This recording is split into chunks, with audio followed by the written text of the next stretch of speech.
What is going on, everybody? Happy New Year and welcome to episode 1 of the Becoming Canadian podcast. I hope that you're all doing great and had a fantastic celebration of the new year. Unfortunately, I had to work a 12-hour day shift on New Year's Day, so didn't really get the chance to celebrate here in Canada. But what I did do is at 7 o'clock Eastern Time on New Year's Eve, just before going to bed, I had a little drink for the Scottish New Year, since it's a 5-hour time difference.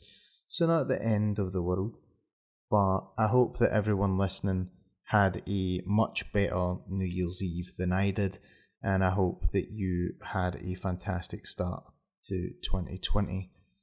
Now, first of all, I want to take the time to thank everyone who took a little bit of time from their day to listen to the trailer that I posted, and the responses from that have been absolutely amazing.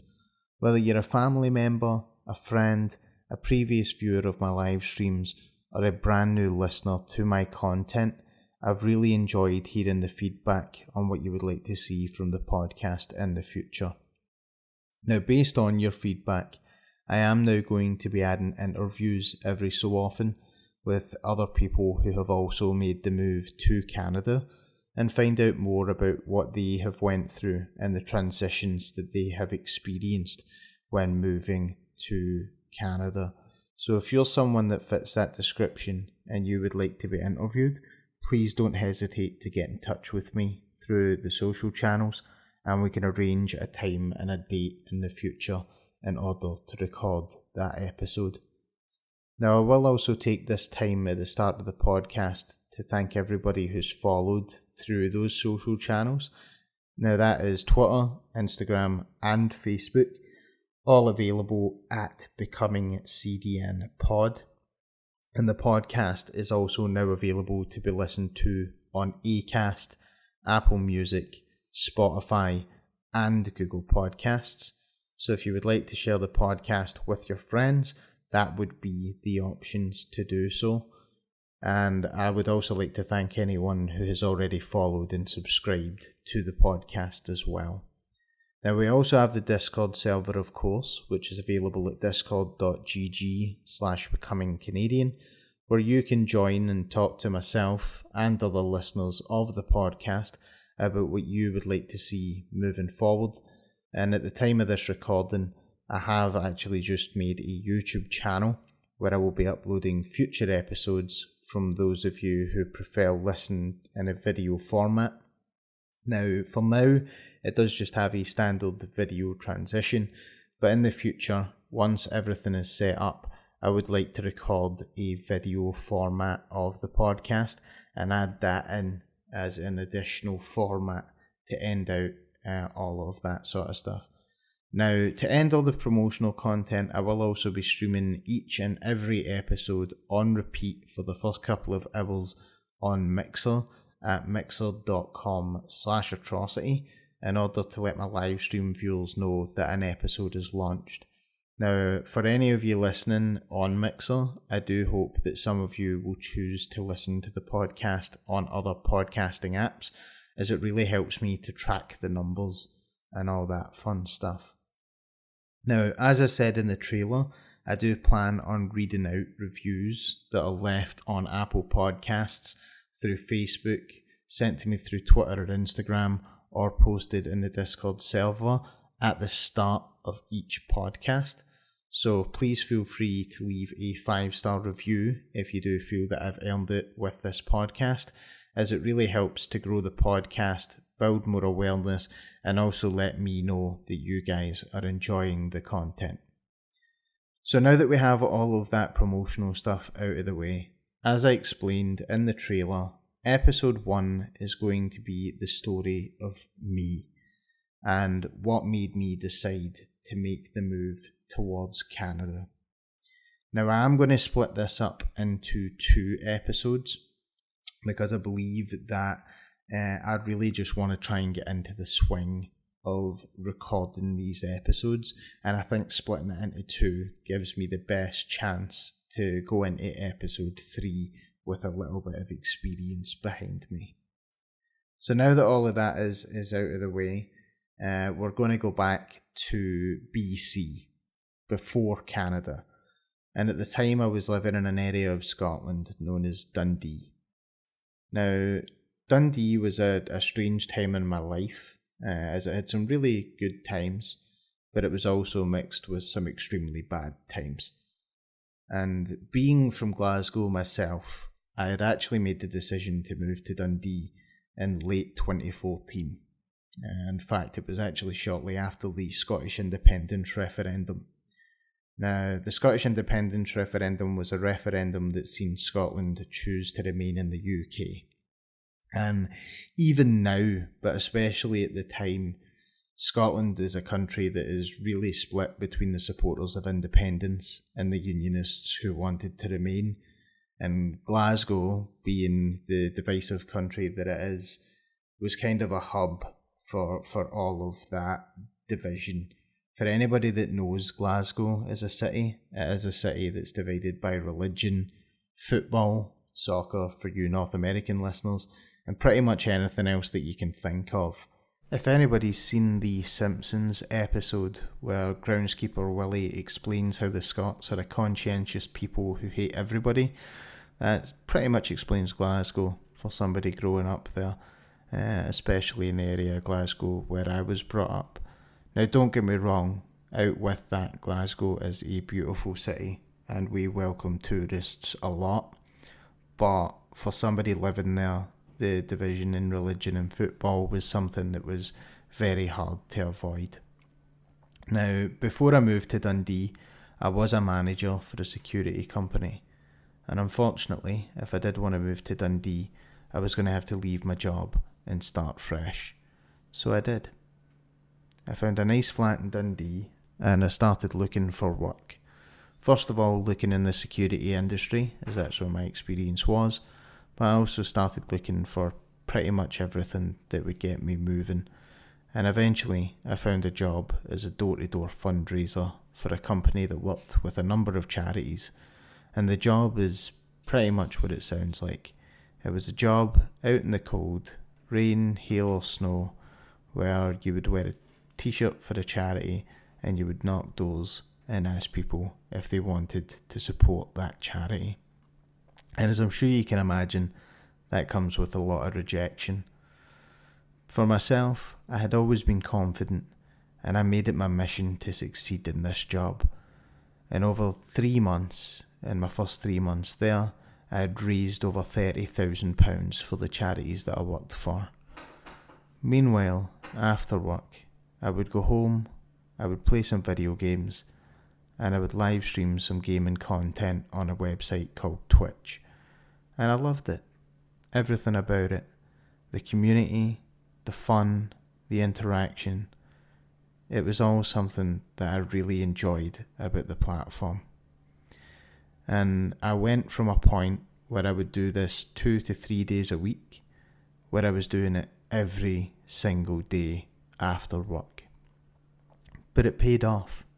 And by the end of 2015, I had 15,000 followers and was averaging somewhere in the region of 250 to 300 viewers each and every day at any one time. And I was making enough money in donations and subscribers and other monetary actions to quit the job that I had come to hate so much. Now, by this point, I was a team leader based on how much money I had raised for the charities, but I had very much decided for myself that I was done. Now, don't get me wrong, I had made some amazing friends around this time. In fact, some of them may be listening to this podcast right now, and that led to some amazing nights out, as it's a massive part of Scottish culture to go out for a few drinks on the day that we get paid.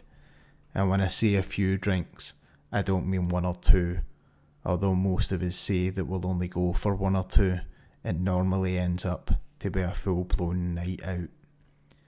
Now at this point, that meant that I was a full-time streamer on Twitch, and a couple of months later, a friend of mine called Matt made me aware of a new website that was currently in beta called Beam.pro. It was another gaming live streaming website, very similar to Twitch, with a new and growing audience which could use my help to grow. And at this point, with the audience that I had on Twitch, I looked at it that I had the ability to market Beam to those viewers. And I seen that as a very exciting opportunity. So I took a look at the website and what it was and what it could be. And it got me really excited. It was a new website with a fantastic community looking to help each other grow. And to me, that sounded like a fantastic opportunity and for somewhere to be.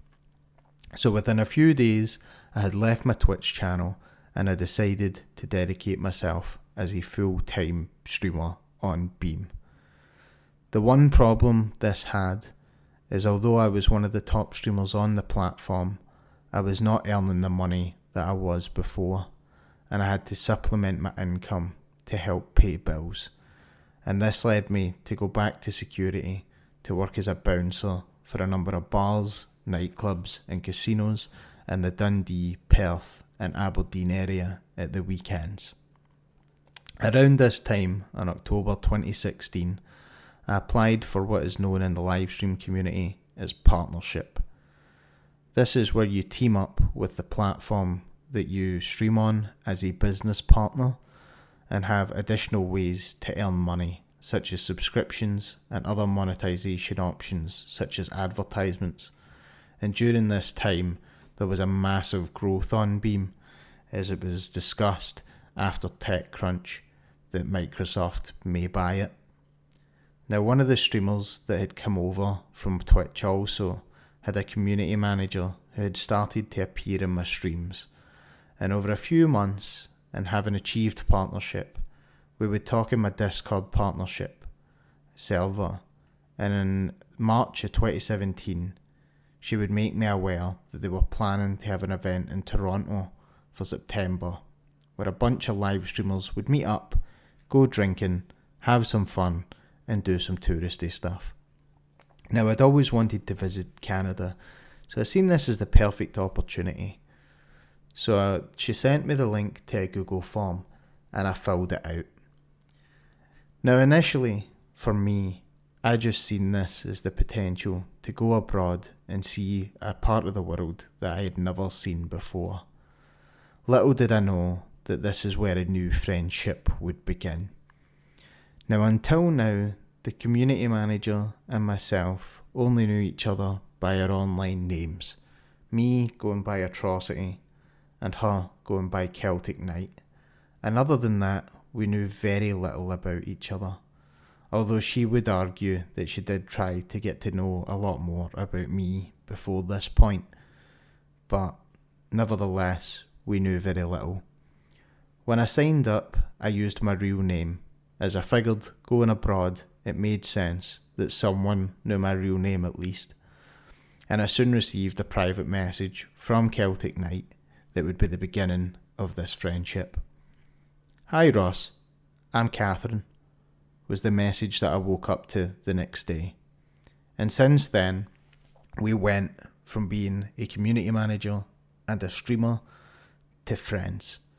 We would video call, we would play video games together, we would do all sorts of stuff, and this included meeting her daughter through video call. And by March, we were even friends on Facebook, which might not sound like a big deal to a lot of you listening to the podcast, but in the live stream community, that's a massive step considering how much we don't give information about ourselves typically. But after that, I kind of went on to having stronger feelings than just friendship. But I was pretty sure that she didn't feel the same.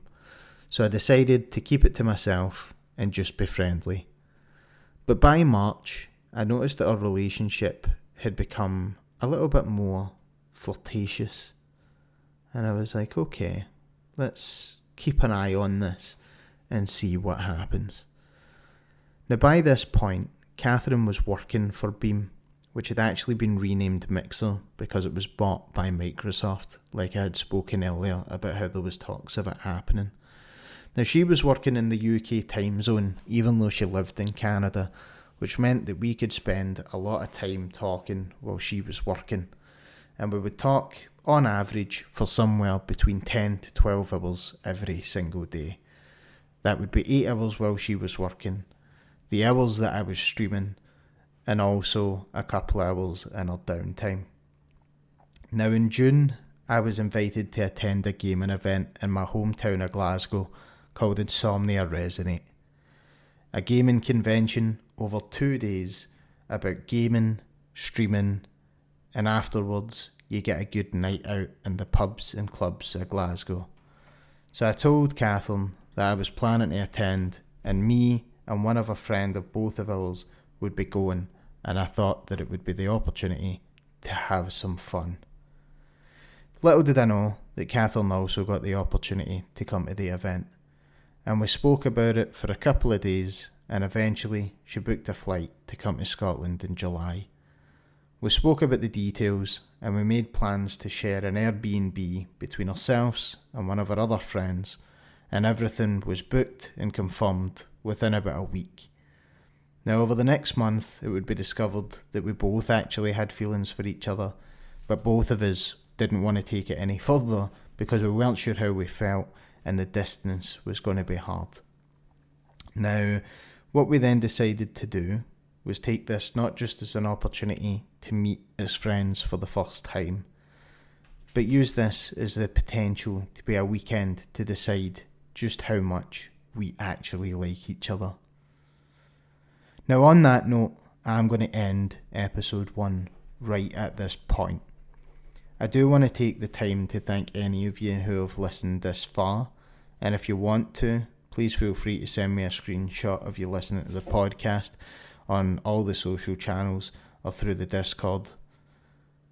Again, those social channels are at Becoming CDN Pod. Now, if you have enjoyed the podcast, please consider leaving a review. A 5-star rating would be fantastic on Apple Podcasts, or you can also send it through Twitter, Facebook or Instagram by tagging at Becoming CDN Pod, as I said at the start of the podcast.